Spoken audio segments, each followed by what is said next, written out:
जाए सो सदिट्ठि शुद्धो जो संकदि सो को दिट्ठि। मार्कर लायो, मार्कर ले आओ। बोर्ड है अपने पास, बोर्ड रख देना।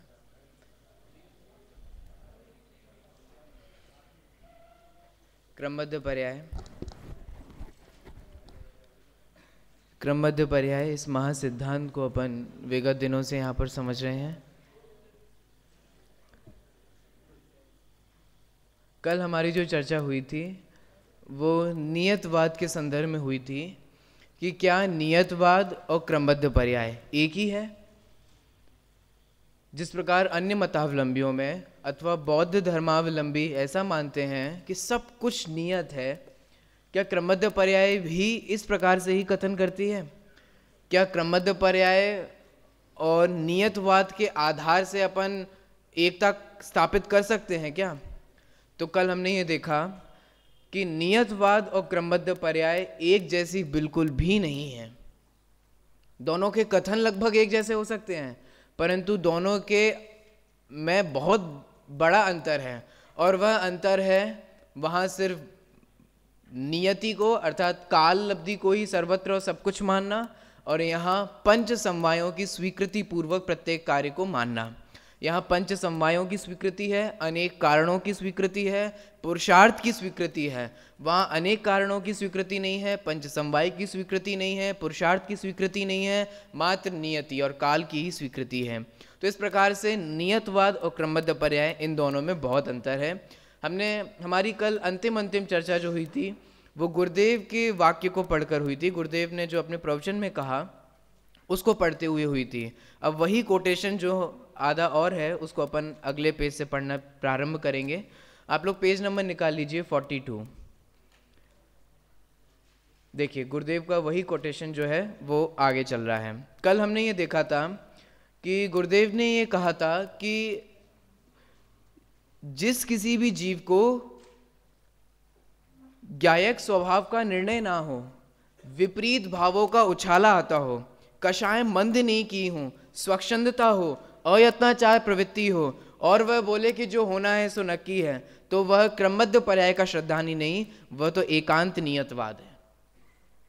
जिसको सम्यक दर्शन की प्राप्ति ना हो, दृष्टि स्वभाव सन्मुख ना हो, और एक बहुत अच्छा जो मुझे बारंबार कल भी मैंने आपसे कहा था, विपरीत भावों का उछाला जिसके कम ना हुआ हो, कषाय ज्यों की त्यों हो, है ना, क्रोध, मान, माया, लोभ, अयत्नाचार प्रवृत्ति, पापों की जैसी की तैसी प्रवृत्ति, तो उसे क्रमबद्ध पर्याय का श्रद्धा नहीं है। सचमुच वह तो एकांत नियतवादी ही है। ये वाला पैराग्राफ हमने कल पढ़ लिया था। अब इसके आगे वाला देखते हैं 42 से।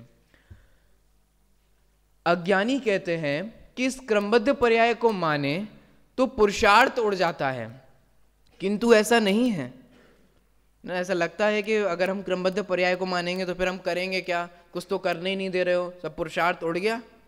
और आप नियतवाद में और क्रमबद्ध पर्याय में अंतर क्या डाल रहे हो कि क्रमबद्ध पर्याय किसको स्वीकार करती है, पुरुषार्थ पूर्वक बात की जाती है, और आप तो क्रमबद्ध पर्याय से ऐसे ही लगता है कि हम फिर पुरुषार्थ क्या करेंगे। तो यहाँ ये कहा जा रहा है कि अज्ञानी जीवों को लगता है कि पुरुषार्थ उड़ जाता है। हालांकि अपन इस पे बहुत काफ़ी अच्छे विस्तार से पुरुषार्थ के संदर्भ में भी बात आगे करेंगे। पुरुषार्थ क्या होता है, क्रमबद्ध पर्याय से पुरुषार्थ उड़ता है कि नहीं उड़ता है, क्या होता है क्या नहीं होता है, इस पर चर्चा अपन करेंगे, आगे करेंगे जब प्रकरण आएगा। इस क्रमबद्ध पर्याय का निर्णय करने से कर्ता बुद्धि का मिथ्या अभिमान उड़ जाता है और निरंतर ज्ञायक पने का सच्चा पुरुषार्थ होता है। अगर हम कर्ता बुद्धि को पुरुषार्थ समझते हैं तो हाँ पुरुषार्थ उड़ जाएगा। ध्यान सुनना क्या कहा, अगर हम कर्ता बुद्धि को मतलब कि मैं करता हूं, इस बुद्धि को ही, इस मान्यता को ही अगर पुरुषार्थ समझते हैं तो बिल्कुल सही बात है, ये उड़ जाएगा। ढहेगी ये दीवार, ये बहुत मतलब रेत का किला है जो थोड़ा सा पानी आने पर बह जाएगा। ये जो कर्तृत्व का हम किला बनाते जा रहे हैं ठोस दीवार पे जिस पे खड़े हैं, ये ढहने वाली है। इस क्रमबद्ध पर्याय से वो ढहेगी। अगर हम उस कर्तृत्व बुद्धि को, कर्तापन को अगर पुरुषार्थ समझते हैं तो क्योंकि क्रमबद्ध पर्याय के श्रद्धांश से कर्ता बुद्धि चली जाती है। और क्रमबद्ध पर्याय का उपदेश भी जो दिया है, समय सार में जो क्रम नियमित शब्द भी जो आया है, उन गाथाओं में, उसकी उत्थानिका में भी अकर्तापन की सिद्धि के लिए ये बात कही, और अंततः भी ये कहा कि अब अकर्तापन की सिद्धि होती है। तो अकर्तापन तो बताएंगे ही, कर्तापन तो उड़ाएंगे ही, और उस कर्तापन को हम पुरुषार्थ समझेंगे तो जरूर उड़ता है। कर्तापन रूपी जो मिथ्या पुरुषार्थ है, मिथ्या अभिमान जो है, वो तो उड़ेगा ही उड़ेगा। देखिए, इस क्रमबद्ध पर्याय का निर्णय करने से कर्ता बुद्धि का मिथ्या अभिमान उड़ जाता है और निरंतर ज्ञायक पने का सच्चा पुरुषार्थ होता है। ज्ञान स्वभाव का पुरुषार्थ ना करे, उसके क्रमबद्ध पर्याय का निर्णय भी सच्चा नहीं है। ज्ञान स्वभाव के पुरुषार्थ द्वारा क्रमबद्ध पर्याय का निर्णय करके जहां पर्याय स्वसन्मुख हुई, वहां एक समय में उस पर्याय में पांचों समवाय आ जाते हैं। ज्ञान की पर्याय स्वभाव के सन्मुख हुई, पांचों समवाय हो गए। कैसे? स्वभाव भी, पुरुषार्थ भी, काल अवधि भी, भवितव्य भी और निमित्त भी। सम्यक मतलब स्वभाव सन्मुख से होने से तात्पर्य क्या है? सम्यक की प्राप्ति से। जैसे ही ज्ञान स्वभाव के सन्मुख होंगे, सम्यक की प्राप्ति होगी, तो स्वभाव भी, पुरुषार्थ भी उसी रूप भी, काल अवधि भी, भवितव्य भी और दर्शन मोनी का छह उपशम भी वैसे ही हो जाएगा, ऑटोमेटिकली हो जाएगा। और पांचों समवाय हुए। देखिए, पांचों समवाय आ जाते हैं। पुरुषार्थ, स्वभाव, काल, नियत और कर्म का अभाव, यह पांचों समवाय एक समय की पर्याय में आ जाते हैं, अलग अलग नहीं। ध्यान से सुनना, ऐसा नहीं कि देखो अगर कोई कार्य होना होगा तो पांचों समवाय उपस्थित होंगे, फिर ये कहना कि पुरुषार्थ तो हो गया था बाकी समवाय नहीं हुए, ये गलत है। क्योंकि मैंने आपको कल भी बताया था, समवाय मतलब समूह, अकेले पुरुषार्थ का नाम समवाय नहीं है। मतलब हम ये नहीं कह सकते अरे भाई साहब क्या बताएं, दर्शन मोनी का उपशम बस हो ही गया था, पुरुषार्थ रह गया बस। हम पुरुषार्थ और कर लेते ना तो वो उपशम तो हो ही गया था, वो पुरुषार्थ और हो जाता तो मजा आ जाता। अरे भाई साहब पुरुषार्थ भी हो गया था, उपशम भी हो गया था, वो बस वो काल अवधि नहीं आई थी। ऐसा नहीं हो सकता कि काल अवधि तो आ गई थी, पुरुषार्थ नहीं हो पाया, पुरुषार्थ तो हो गया था, निमित्त नहीं मिल पाए, निमित्त तो मिल गए थे, स्वभाव। ये नहीं होता। कोई भी कार्य होता है वो पंच समवाय पूर्वक ही होता है। ऐसा नहीं होता कि इसमें एक दो समवाय कम रह गए तो काम नहीं हो पाया। प्रत्येक कार्य में अनेक कारण होते हैं, वो एक दो समवाय हमें लगते हैं कि मिल गए, वास्तव में वो भी नहीं मिले, ऐसा है। देखिए, ज्ञायक स्वभाव के आश्रय से पुरुषार्थ होता है, तथापि पर्याय का क्रम नहीं टूटता।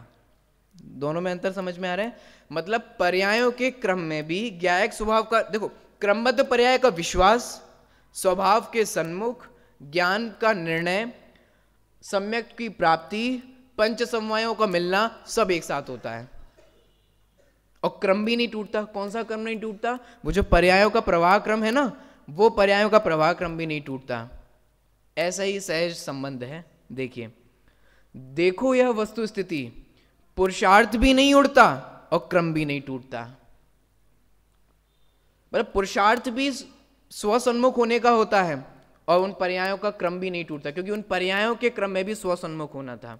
ऐसा ये संबंध है। देखो, पुरुषार्थ का मतलब ये नहीं है कि देखो पर्यायों के प्रवाह क्रम में, कल बाद में किसी ने पूछा भी था, पुरुषार्थ का मतलब ऐसा नहीं है। यहां क्रमबद्ध पर्याय में पुरुषार्थ को स्वीकार है, परंतु पुरुषार्थ का मतलब ये नहीं है कि इस पर्यायों के प्रवाह क्रम में वर्तमान पर्याय ये हो और सम्यक दर्शन की प्राप्ति इधर होनी हो तो हम पुरुषार्थ पूर्वक सम्यक को अभी ला दें। ये नहीं है, ऐसा पुरुषार्थ नहीं है, ये कर्तापन है। अंतर समझ में आ रहा है? और इस कर्तापन को क्रमबद्ध पर्याय से उड़ाया जाएगा और पुरुषार्थ को स्वीकार किया जाएगा। तो फिर पुरुषार्थ कैसा है? पर्यायों का क्रम भी नहीं टूटना चाहिए। यहां जो कहा ना, क्रमबद्ध पर्याय का निर्णय भी होता है, ज्ञान स्वभाव सन्मुख भी होता है, सम्यक दर्शन की प्राप्ति भी होती है और पर्यायों का क्रम भी नहीं टूटता, क्योंकि उन पर्यायों के क्रम में उसी समय सम्यक की प्राप्ति होना नक्की था। ऐसा है ये वस्तु का स्वभाव। पुरुषार्थ का मतलब ये नहीं कि हम उठा के अभी कर देंगे, और उठा के हम अभी नहीं कर पा रहे हैं तो इसका मतलब ये नहीं है कि पुरुषार्थ उड़ गया। दोनों बातें सुनी, क्या कहा? पुरुषार्थ का मतलब ये नहीं है कि पर्यायों के प्रवाह क्रम में हम कुछ उठक पटक कर देंगे, ये पुरुषार्थ नहीं है। और अगर हम ये उठक पटक नहीं कर पा रहे हैं, इधर से उधर नहीं कर पा रहे हैं, तो इसका मतलब ये भी नहीं है कि पुरुषार्थ उड़ गया। तो इसलिए हमें पहले पुरुषार्थ का स्वरूप समझना होगा, वो अपन समझेंगे। देखो यह वस्तु स्थिति, पुरुषार्थ भी नहीं उड़ता और क्रम भी नहीं टूटता। ज्ञायक स्वभाव के आश्रय से सम्यक दर्शन, ज्ञान और चारित्र आदि का पुरुषार्थ होता है और वैसी निर्मल दशाएं होती जाती हैं, तथापि पर्याय की क्रमबद्धता नहीं टूटती। उक्त कथनों से यह स्पष्ट है कि गौमट सार में एकांतों के कथन में जो नियतवादी मिथ्या दृष्टि का कथन है, उसका क्रमबद्ध पर्याय से कोई साम्य नहीं है, कोई सिमिलैरिटीज नहीं है नियतवादी में और क्रमबद्ध पर्याय में। नियतवादी जैसी स्वच्छंदता का पोषण क्रमबद्ध पर्याय में कदापि नहीं है, और अगर क्रमबद्ध पर्याय को सुन समझकर स्वच्छंदता कर रहे हैं तो वो क्रमबद्ध पर्याय नहीं, वो एकांत नियतवाद है। मतलब देखो, तो हो सकता है कि बाहर से हम जैन दिखें सबको, जय जिनेंद्र करें, वैसी विधि का पालन करें, देव दर्शन भी करें, लोगों को दिखे कि हम जैन हों। हो सकता है कि हम मान्यता से बौद्ध हों। समयसार आदि में भी कहा ना कि ये तो फिर सांख्य मतावलंबियों की मान्यता हो गई, ये इनकी मान्यता हो गई, ऐसा हो सकता है। अगर क्रमबद्ध पर्याय से स्वच्छंदता है तो वो एकांत नियतवाद है। क्रमबद्ध पर्याय में स्वच्छंदता का कोई अवकाश नहीं है। देखिए आगे बढ़ते हैं। स्वामी जी के स्पष्टीकरण से भी यह पूर्णतः स्पष्ट हो जाता है कि वे एकांत नियतवाद के पोषक नहीं हैं, अपितु सच्चे अनेकांतवादी हैं। तो इस प्रकार से ये हो गया इस टॉपिक का। एक टॉपिक जो हमने कल स्टार्ट किया था, नियतवाद और क्रमबद्ध पर्याय, क्या इनमें अंतर है या नहीं, या एक ही हैं, तो उसका हमें उत्तर मिल गया कि भाई साहब नियतवादी और क्रमबद्ध पर्याय में कोई सिमिलैरिटीज नहीं है, दोनों बिल्कुल अलग अलग हैं। अब फिर भी सामने वाले को प्रश्न लग रहा है, फिर भी भाई साहब कुछ भी कहो, थोड़ा ये एकांत सही लगता है। देखो आगे अभी भी संतोष नहीं हो रहा उसको। इस पर कुछ लोग कहते हैं कि आप कुछ भी कहो, पर क्रमबद्ध पर्याय का सिद्धांत लगता तो कुछ एकांत सही है, कि सब कुछ नक्की है ना, तो थोड़ा सा एकांत सही लगता है। देखो भाई, आपके लगने का अब हम क्या कहें, क्या कर लगने का क्या किया जा सकता है?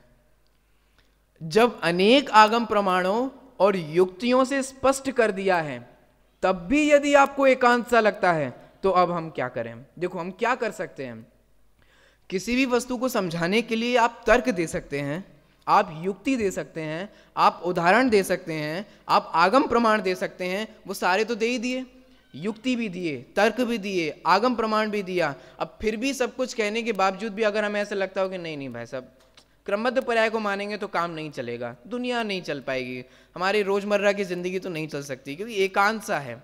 तो अब इस लगने का क्या किया जा सकता है? देखिए, हम तो आपके सामने युक्तियां और आगम ही रख सकते हैं, अनुभव तो करा नहीं सकते। यदि गहराई से विचार नहीं करोगे, ऊपर ऊपर ही सोचोगे, तो एकांत सा लगेगा ही। ध्यान से सुना आप लोगों ने? अगर हम गहराई से नहीं सोचेंगे और ऊपर ऊपर सोचेंगे, ऊपर ऊपर सोचने का मतलब समझते हो? ऊपरी ऊपरी सोचने का मतलब क्या है? खुद अपनी बुद्धि और विवेक का इस्तेमाल नहीं करेंगे तो। ऊपर ऊपर सोचने का मतलब क्या है? देखो एक्चुअल में होता क्या है, बहुत कम लोग होते हैं जो एफर्ट्स देकर तत्व अभ्यास करना चाहते हैं। ध्यान से सुनना, बहुत कम लोग होते हैं। प्रवचन में आने वाले भी बहुत कम होते हैं जो एफर्ट देते हैं, क्योंकि बहुत सारे लोग, बहुत सारी सभाओं में हमें और आपको ऐसे ही लोग मिलेंगे जो 99% लोग ऐसे होंगे, अब चलो चल रहा है तो बैठ जाओ, पंडित जी आए हैं तो सुन लो। ये हैं ऊपरी ऊपरी सोचने वाले। अब चल रहा है, आपने क्रमबद्ध पर्याय की बात कह दी, इस कान से सुन ली, अब ठीक है सब कुछ नक्की है, चलो पंडित जी ने कहा। ये है ऊपरी ऊपरी सोच। किसी ने बोला, हमने सुन लिया, थोड़ा बहुत कान में 2-3 शब्द पढ़ गए, 2-3 पढ़ लिया, ये सब ऊपरी ऊपरी सोच है। और एक खतरनाक बात बोलूं, मैंने आपको समझाया, यहां से बोला, आपने सुन लिया, ये भी ऊपरी ऊपरी है। हम ही जो अभी ये पढ़ रहे हैं ना, ये भी ऊपरी ऊपरी है भाई साहब, ये भी ऊपरी ऊपरी है। तो फिर क्रमबद्ध पर्याय का गहराई से विचार तब ही हो पाएगा जब आप स्वयं पुरुषार्थ पूर्वक करेंगे, जब आप स्वयं इस सिद्धांत के बारे में सोचेंगे, समझेंगे, विचार करेंगे, शक्ति और सामर्थ्य मतलब अपना एफर्ट्स देंगे। तो यहाँ से कोई बात कही गई, हमने उसको सुन ली और वही बोल दी।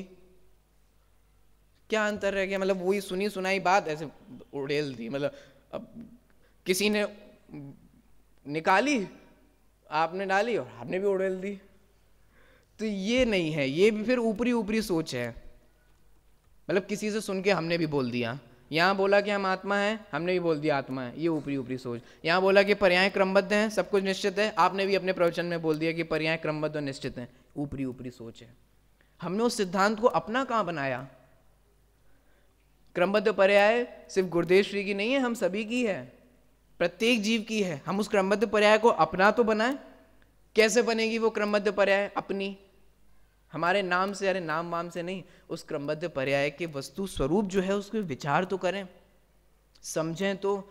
विकल्प हमें अपने निरर्थक तो लगे, जिसे हम पुरुषार्थ समझते हैं हम वो विचार तो करें, हम उस पुरुषार्थ से हमारे में भी काम हो रहा है कि नहीं हो रहा है। उस कर्तापन की बुद्धि हमारी भी तो मिटे।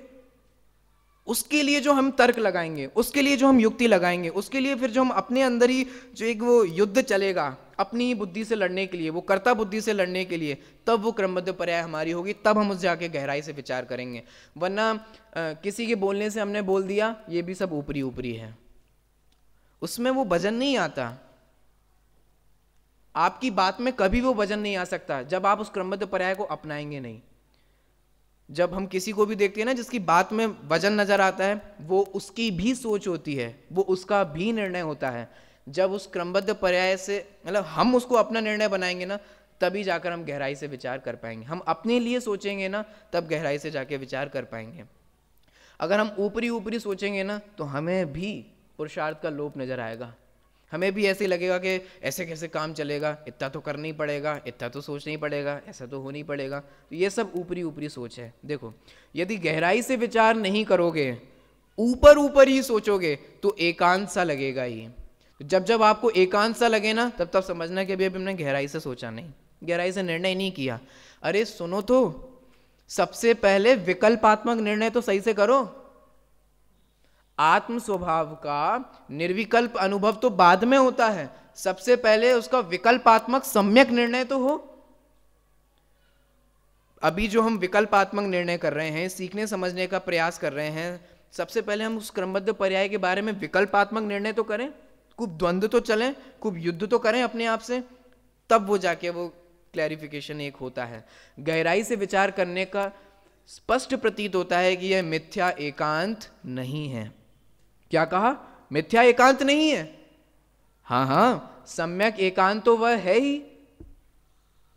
क्या एकांत भी दो तरह का होता है? हाँ हाँ, एकांत ही क्यों, अनेकांत भी दो तरह का होता है। अब यहां से एक नई चर्चा अपनी प्रारंभ हो रही है।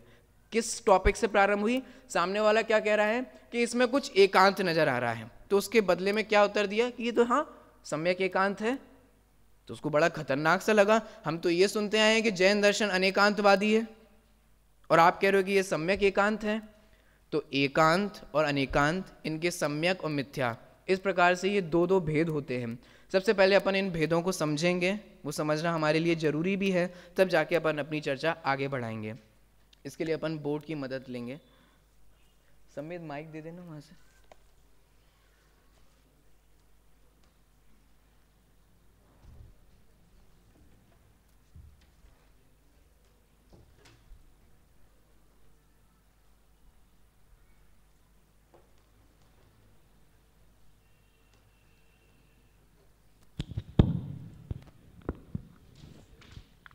अब अपन ये समझने वाले हैं कि क्या एकांत और अनेकांत, इनके भी भेद होते हैं। क्या जैन धर्म सिर्फ अनेकांतवादी है कि वो एकांतवाद को भी स्वीकार करता है? इसकी अपन चर्चा करने वाले हैं।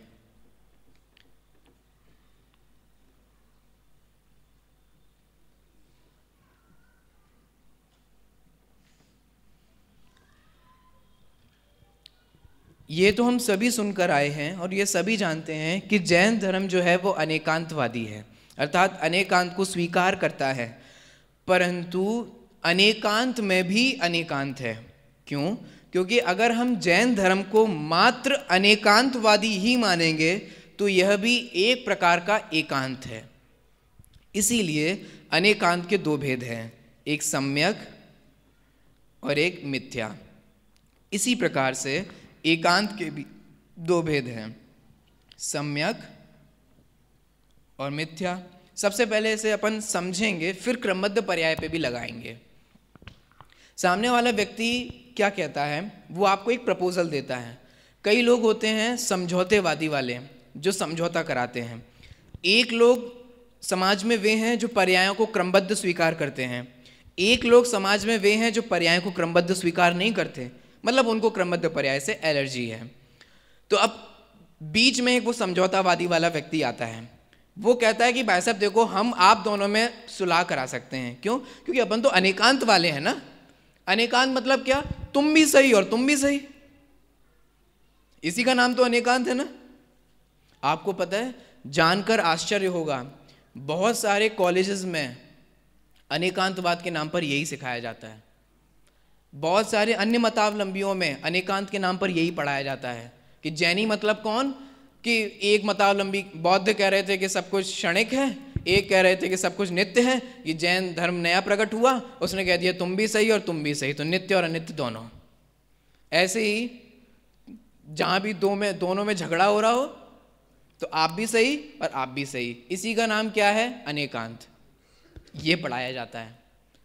तो ऐसे ही अपन क्रमबद्ध, वो समझौतावादी वाली पता है क्या कहता है? वह कहता है कि देखो भाई, समझौता कर सकते हैं हम आप दोनों में। कैसे समझौता कर सकते हैं? कि देखो, कुछ पर्याय क्रमबद्ध होती हैं, कुछ पर्याय अक्रमबद्ध होती हैं, तो तुम्हारी बात भी आ गई और तुम्हारी बात भी आ गई, लो अनेकांत। वस्तु का परिणमन क्रमबद्ध भी होता है और अक्रमबद्ध भी होता है, अनेकांतवाद की सिद्धि हो गई। अगर आप बोलते हो कि वस्तु का परिणमन सिर्फ क्रमबद्ध होता है तो एकांत हो गया। समझ में तो आ रहा है ना? तो इसलिए हम आपको एक बहुत अच्छा प्रपोजल देते हैं कि अब आप ये कहने लग जाओ कि कुछ तो क्रमबद्ध होता है और कुछ अक्रमबद्ध होता है। इस विश्व में कुछ द्रव्यों का परिणमन तो क्रमबद्ध है और कुछ द्रव्यों का परिणमन अक्रमबद्ध है। ये जो पुद्गल हैं, धर्म हैं, अधर्म हैं, आकाश हैं, काल हैं, इन्हें कोई ऑब्जेक्शन नहीं होगा, इनका परिणमन तो क्रमबद्ध है। हम जीव नामक जो प्राणी है ना, उन्हें ऑब्जेक्शन लग रहा है, तो इनका परिणमन बोल दो कि अक्रमबद्ध है। तो तुम्हारी बात भी आ गई और उनकी बात भी आ गई। ऐसे समझौतावादी अनेकांत को स्थापित करना चाहते हैं, परंतु यह अनेकांत नहीं है, यह मिथ्या अनेकांत है। इसको अपन समझते हैं कि कैसे। देखिए, नित्य अनित्य पे घटाते हैं क्योंकि हमारे लिए समझना बहुत आसान है। वस्तु नित्य और अनित्य दोनों हैं। ऐसा नहीं है कि कोई नित्य कह रहा था, कोई अनित्य कह रहा था, तो हमने समझौते के लिए नित्य अनित्य बोल दिया। वस्तु नित्य अनित्यात्मक ही है।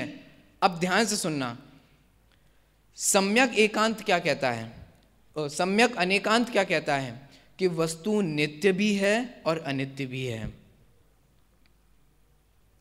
मिथ्या अनेकांत फिर क्या कहता है? मिथ्या अनेकांत क्या कहेगा, उसको अपन स्किप करके पहले सम्यक एकांत पे आते हैं। यह कहता है कि वस्तु नित्य भी है और अनित्य भी है। सम्यक एकांत कहता है कि वस्तु द्रव्य की अपेक्षा से नित्य ही है। ये सम्यक अनेकांत और एकांत समझ में आया। अब आते हैं मिथ्या अनेकांत और मिथ्या एकांत पे। ये कैसे हैं? ध्यान से सुनना, इसमें दो पॉइंट्स अपन समझ सकते हैं।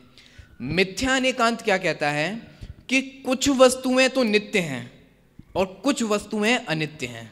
ध्यान से सुनना, सम्यक एकांत तो क्या था? वस्तु नित्य भी है और अनित्य भी है। ये भी यही कह रहा है कि वस्तु नित्य भी है और अनित्य भी है, लेकिन कैसे? कि ये वाली जो 5-6 वस्तुएं हैं ये नित्य हैं और ये जो वाली वस्तुएं ये अनित्य हैं। अंतर समझ में आ रहा है दोनों में? तो पहला तो मिथ्या अनेकांत ये है। दूसरा अपन इसमें ये भी समझ सकते हैं कि जैसे मान लीजिए कि ये एक वस्तु है, इस वस्तु का इतना वाला पार्ट तो नित्य है और इतना वाला पार्ट अनित्य है। एक ही वस्तु में दोनों घट गए, नित्य भी घट गया और अनित्य भी घट गया। तो वस्तु नित्य भी है और अनित्य भी है, क्योंकि वस्तु का जो इतना इतना भाग है ये नित्य है और इतना इतना भाग है वह अनित्य है। ये भी मिथ्या अनेकांत है। तो फिर सम्यक अनेकांत क्या है? यह अगर ये वस्तु है तो यह पूरी की पूरी वस्तु ही नित्य है और पूरी की पूरी वस्तु ही अनित्य है। नित्य भी है और अनित्य भी है, तो वो पूरी वस्तु है और संपूर्ण वस्तुएं हैं। अंतर समझ में आ गया ना? ख्याल में तो आया ना? कुछ वस्तुओं को नित्य मानना, कुछ वस्तुओं को अनित्य मानना, मिथ्यानेकांत। एक वस्तु के कुछ भाग को नित्य मानना, कुछ भाग को अनित्य मानना, ये भी मिथ्यानेकांत। ठीक है, अब आगे बढ़ते हैं। तो फिर मिथ्या एकांत क्या होगा? ध्यान से सुनिए। वस्तु नित्य ही है, वस्तु नित्य ही है, दोनों के कथन एक ही हैं। एक सम्यक एकांत है, एक मिथ्या एकांत है, जिसमें अन्य अपेक्षा स्वीकार की गई हो वह सम्यक एकांत, जिसमें अपर अपेक्षा को, दूसरी अपेक्षा को गौण तो ना करके निषेध किया गया हो वह है मिथ्या एकांत। जैसे जब ये कहा जा रहा हो कि वस्तु नित्य ही है, तो क्या उस वक्त ये आपको दूसरी अपेक्षा जो वस्तु की अनित्यता वाली है वो स्वीकार है? क्या आप उस अपेक्षा को भी जानते हैं? सापेक्ष है? हाँ हाँ सापेक्ष है, सम्यक नहीं नहीं नहीं, वस्तु सिर्फ ही सिर्फ नित्य है, मिथ्या। एक ही कथन है, देखो एक ही कथन आएगा। देखो वस्तु नित्य भी है और अनित्य भी है। सम्यक अनेकांत वाला भी यही कहेगा, मिथ्या अनेकांत वाला भी यही कहेगा। वस्तु नित्य ही है, सम्यक एकांत वाला भी यही कहेगा, मिथ्या एकांत वाला भी यही कहेगा। अब डिफरेंशिएट हमें समझना पड़ेगा। आत्मा वे भी बोलेंगे कि आत्मा ये है, हम भी कहेंगे कि आत्मा है। आत्मा कहने में अंतर है, क्योंकि कई बार लोगों को भ्रम लगता है अच्छी अच्छी बातें तो उधर भी हैं। आत्मा, अपने आप को आत्मा तो उधर भी बताया है, गलता नहीं है, कुटता नहीं है, पिटता नहीं है, कुछ नहीं होता, ये तो उधर भी कहा गया है। तो अंतर है, यही अंतर है। एक ही कथन है लेकिन सम्यक और मिथ्या का भेद पड़ जाएगा। कैसे पड़ जाएगा? तो वो हमने समझा। इस प्रकार से ये सम्यक और मिथ्या समझ में तो आ गया होगा ना। अब अपन को मूल बात पर आना है, किधर घटाना है? क्रमबद्ध पर्याय पे वापस आते हैं। तो ये तो हमें समझना, इसका कॉन्सेप्ट समझना था, इसलिए मैंने आपको नित्य नित्य समझाया। अब सामने वाला का वही प्रश्न वापस लाते हैं, तो समझ लो आप। अगर आप बोलोगे कि पर्याय क्रमबद्ध ही हैं, मिथ्या एकांत आएगा। इसीलिए हम आपको प्रपोजल दे रहे हैं कि पर्याय क्रमबद्ध भी हैं और अक्रमबद्ध भी हैं। तो आराम से ये अब सुनो, पर्याय की क्रमबद्धता में अस्ति नास्ति लगेगी। ध्यान से सुनना, अस्ति नास्ति समझते हैं, है और नहीं, ये लगेगी। कैसे? पर्याय क्रमबद्ध हैं, अक्रमबद्ध नहीं। पर्याय क्रमबद्ध हैं, अस्ति, अक्रमबद्ध नहीं, नास्ति। यह है सम्यक अनेकांत। कुछ पर्याय क्रमबद्ध हैं, कुछ पर्याय अक्रमबद्ध हैं, मिथ्या अनेकांत। वस्तु के इतने वाले गुण जो हैं वे क्रमबद्ध परिणमन कर रहे हैं, नीचे वाले गुण अक्रमबद्ध परिणमन कर रहे हैं, मिथ्या अनेकांत। पॉइंट समझ में आ रहा है ना? अगर हम ये मानते हैं कि ये वाले लोगों, मतलब एक जीव द्रव्य की कुछ पर्याय तो क्रमबद्ध हैं, एक जीव द्रव्य की कुछ पर्याय तो क्रमबद्ध हैं और कुछ अक्रम हैं, भाई साहब मिथ्या अनेकांत है। या कुछ वस्तुएं तो क्रमबद्ध परिणमन कर रही हैं, कुछ वस्तुएं अक्रमबद्ध परिणमन कर रही हैं, मिथ्या अनेकांत है। तो वस्तु का परिणमन क्रमबद्ध है, अक्रमबद्ध नहीं, ऐसे अस्ति नास्ति घटेगी। देखो मैं आपको एक छोटा सा और एग्जाम्पल दे देता हूं। जैसे सिद्ध परमेष्टि अनंत सुखी है ना, अव्यवहादत्त सुखी है ना? नहीं नहीं नहीं, सिद्ध परमेष्टि को आप अनंत सुखी कहते हो ना, ये एकांत है। इसीलिए अपन सिद्ध परमेष्टि में अनेकांत घटाते हैं। कैसे? कि सिद्ध परमेष्टि अव्यवहादत्त सुखी हैं और नहीं भी हैं। बोलो स्वीकार होगा ये अनेकांत? ये अनेकांत है। सिद्ध परमेष्टि अनंत सुखी ही हैं। ऐसा नहीं घटाएंगे कि सिद्ध परमेष्टि सुखी भी हैं और दुखी भी हैं। पॉइंट समझ में आ रहा है? ऐसा नहीं घटाएंगे कि पर्याय क्रमबद्ध भी हैं और अक्रमबद्ध भी हैं, ये नहीं घटेगा। तो फिर कैसे घटेगा? सिद्ध परमेष्टि सुखी ही हैं, दुखी नहीं, ये अस्ति नास्ति घटेगा। पॉइंट पकड़ में तो आ रहा है ना? समझ में तो आ रहा है? अब कोई कहे नहीं नहीं नहीं, हमें तो क्रम अक्रम वाले घटाना है, आपने अस्ति नास्ति क्यों घटाया? हमें तो क्रम वाले ही घटाना है, वो भी घट जाएगा। कैसे? ध्यान से सुनना। वस्तु गुणों की अपेक्षा से देखें तो एक वस्तु के संपूर्ण गुण एक साथ परिणमन करते हैं। उन एक समय में परिणमन करने वाले अनंत गुणों का कोई क्रम नहीं है, इसीलिए अक्रम है।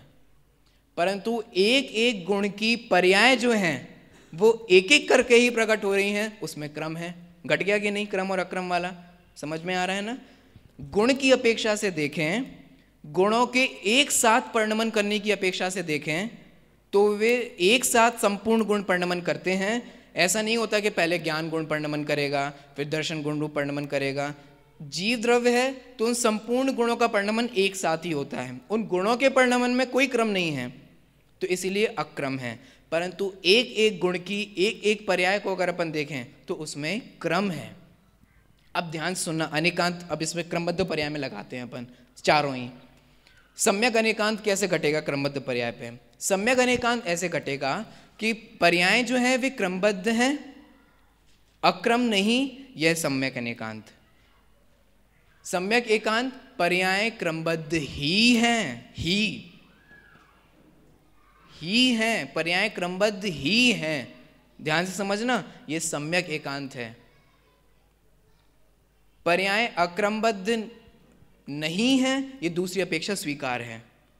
पॉइंट समझ में आ रहा है ना? पर्याय क्रमबद्ध ही हैं, तो ये सम्यक अनेकांत हुआ और सम्यक एकांत हुआ। अब मिथ्या घटाते हैं। मिथ्या अनेकांत कैसे घटेगा कि कुछ पर्याय क्रम से हो रही हैं, कुछ पर्याय अक्रम से हो रही हैं, कुछ वस्तु का परिणमन के कुछ भाग क्रम से हो रहा है, कुछ भाग अक्रम से हो रहा है। एक गुण की कुछ पर्याय क्रम से हो रही हैं, कुछ पर्याय अक्रम से हो रही हैं, या एक द्रव्य की ऊपर वाली गुणों की पर्याय क्रम से हो रही हैं, नीचे वाली गुणों की पर्याय अक्रम से हो रही है। सब मिथ्या अनेकांत है। और फिर ये मिथ्या एकांत क्या है? मिथ्या एकांत कि सिर्फ पर्याय क्रमबद्ध ही हैं। वो जो एकांत नियतवाद था ना, जिस बौद्ध धर्म का हमने अभी खंडन किया, वह है एकांत मिथ्यात्व। वह जो ग्रहित मिथ्यात्व था, जिस पर्याय क्रमबद्ध ही हैं, जिसमें अपर अपेक्षा स्वीकार नहीं की गई है, इस अपेक्षा से वह मिथ्या ही है। क्योंकि जब हम ये कहते हैं कि पर्याय क्रमबद्ध ही हैं तो उसमें पंच समवाय भी आ रहे हैं और इनमें पंच समवाय नहीं आ रहे, तो ये मिथ्या एकांत है। इस प्रकार से हमने ये समझा कि अगर हम क्रमबद्ध पर्याय के सिद्धांत में अनेकांत घटाएंगे तो अस्ति नास्ति रूप घटेगा, जिस प्रकार से सिद्ध परमेष्टि में घटेगा। हम ऐसा नहीं कह सकते कि सिद्ध परमेष्टि सुखी भी हैं और दुखी भी हैं, नहीं, हमें ऐसा ही कहना होगा कि सिद्ध परमेष्टि सुखी हैं, दुखी नहीं। उसी प्रकार से पर्याय क्रमबद्ध ही हैं, अक्रमबद्ध नहीं। इस प्रकार से अस्ति नास्ति रूप अनेकांत घटेगा, घट रहा है। और सम्यक एकांत, और ये तो हम कथन तो चल ही रहा है, इस प्रकार से पर्याय क्रमबद्ध ही हैं। जब ऐसा कहा जाएगा तो ये सम्यक एकांत है। और अगर क्रमबद्ध पर्याय में आपको एकांत की गंध नजर आ रही है तो वो एकांत भी दो तरीके का है। सम्यक एकांत तो क्रमबद्ध पर्याय है ही। इस प्रकार से हमने ये जो समझा। अब जो हम ये विषय वस्तु समझी ना, इसी विषय वस्तु को समझाने के लिए अनेकांत भी अनेकांत में भी अनेकांत है, और वो अनेकांत भी दो प्रकार का होता है। ये सारी चर्चाएं विद रेफरेंसेस, विद आगम प्रमाण और युक्तियों के साथ दी जाएंगी, वो अपन पढ़ेंगे।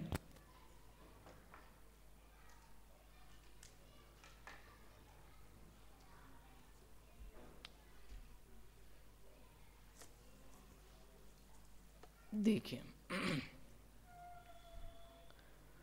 तो क्या जैन दर्शन में एकांत को भी स्थान प्राप्त है? क्या वह अनेकांतवादी दर्शन नहीं है? मतलब जैन दर्शन तो अनेकांतवादी है। देखिए, जैन दर्शन अनेकांत में भी अनेकांत को स्वीकार करता है। यद्यपि जैन धर्म अनेकांतवादी दर्शन कहा जाता है, तथापि यदि उसे सर्वथा अनेकांतवादी माने तो यह भी क्या हो जाएगा? एकांत हो जाएगा। अतः जैन दर्शन में अनेकांत में भी अनेकांत को स्वीकार किया गया है। जैन दर्शन सर्वथा न एकांतवादी है और न सर्वथा अनेकांतवादी है। वह कथनचित एकांतवादी और कथनचित अनेकांतवादी है। इसी का नाम अनेकांत में अनेकांत है। कहा भी है, पढ़ते हैं अपन, अनेकांतोप्यनेकांता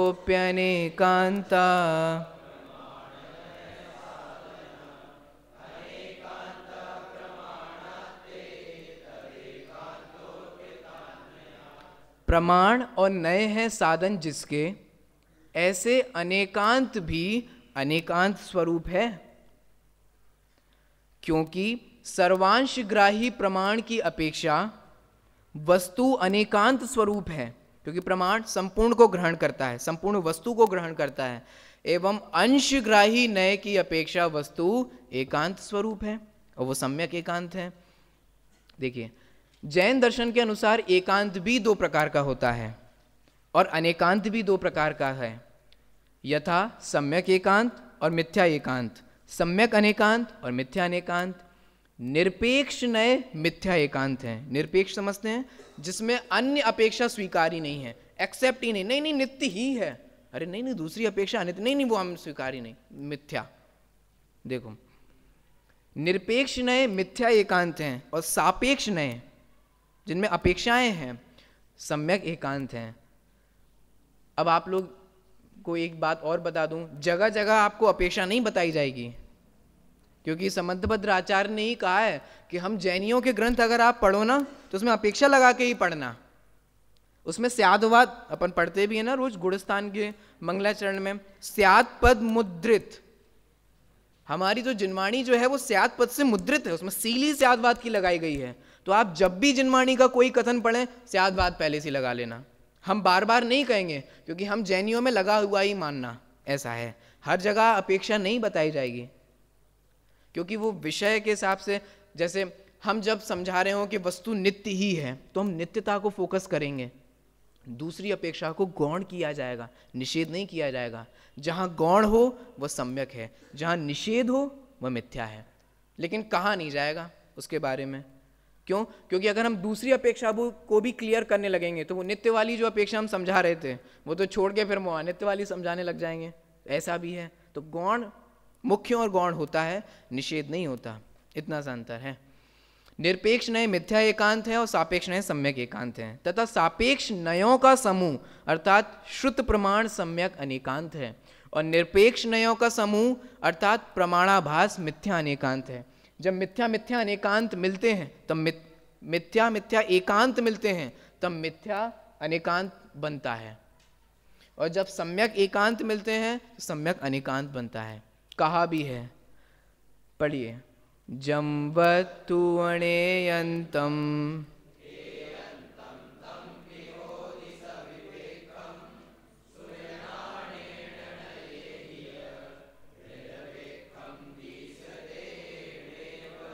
समझ लिया है, इसलिए अपन पढ़ते हुए आगे बढ़ेंगे।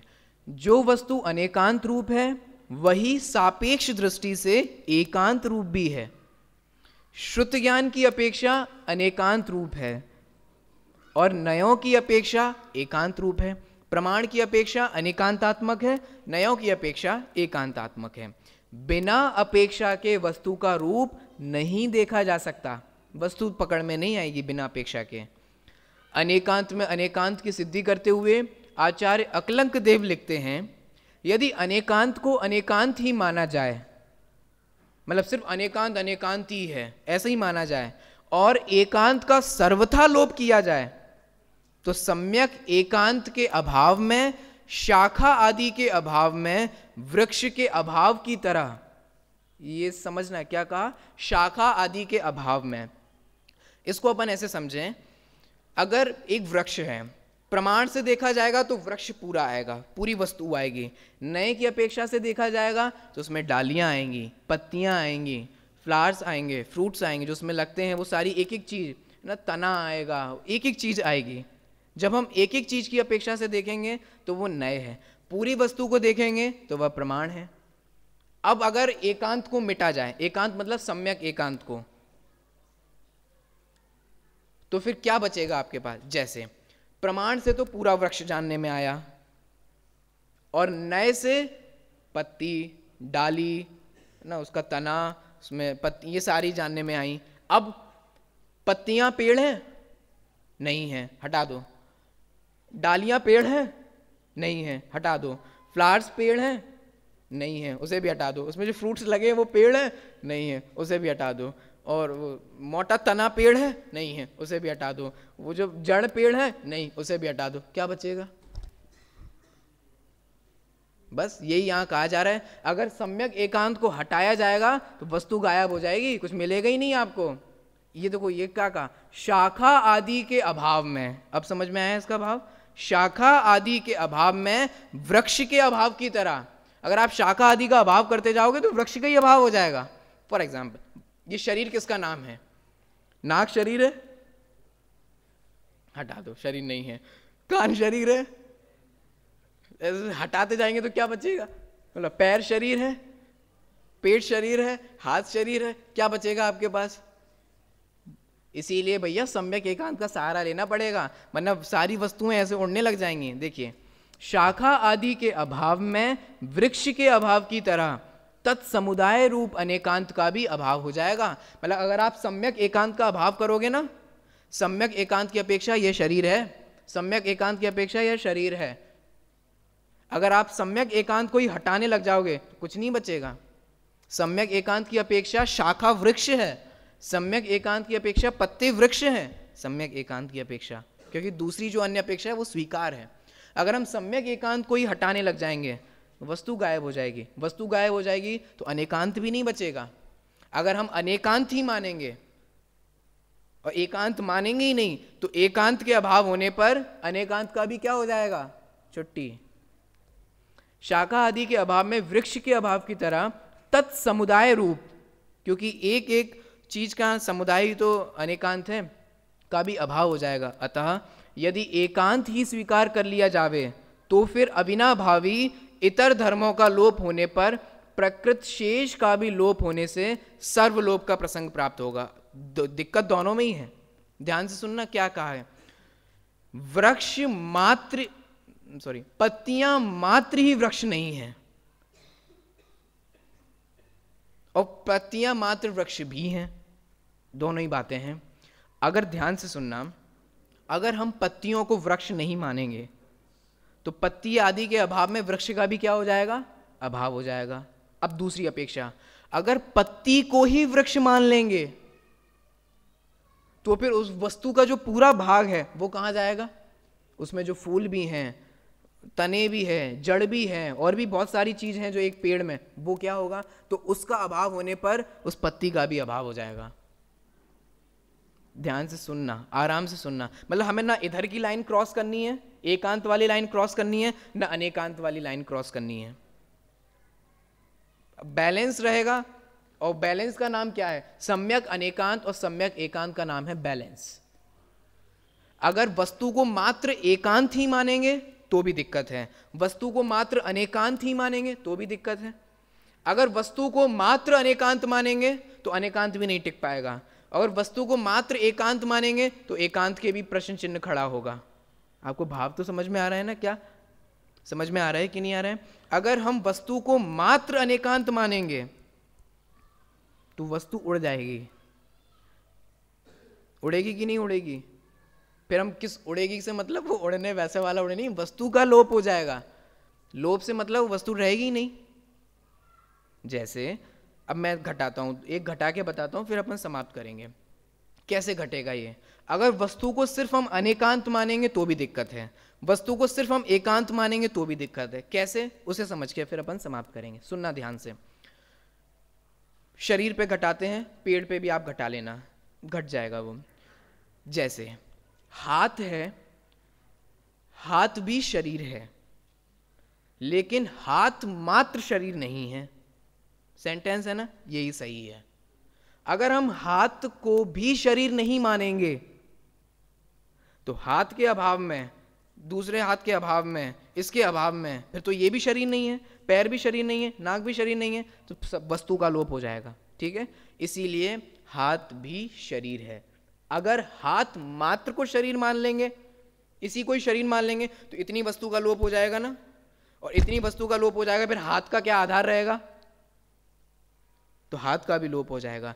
इसीलिए वस्तु को सिर्फ अनेकांत भी नहीं मानना है और वस्तु को सिर्फ एकांत में भी नहीं मानना है। तो कैसा है? अनेकांत में अनेकांत है, वस्तु एकांत भी है, अनेकांत भी है, सम्यक एकांत भी है, मिथ्या अनेकांत भी है। इस प्रकार अभी हमने आचार्य अकलंग देव का ये प्रमाण देखा। शेष चर्चा जो है वो अपन कल करेंगे।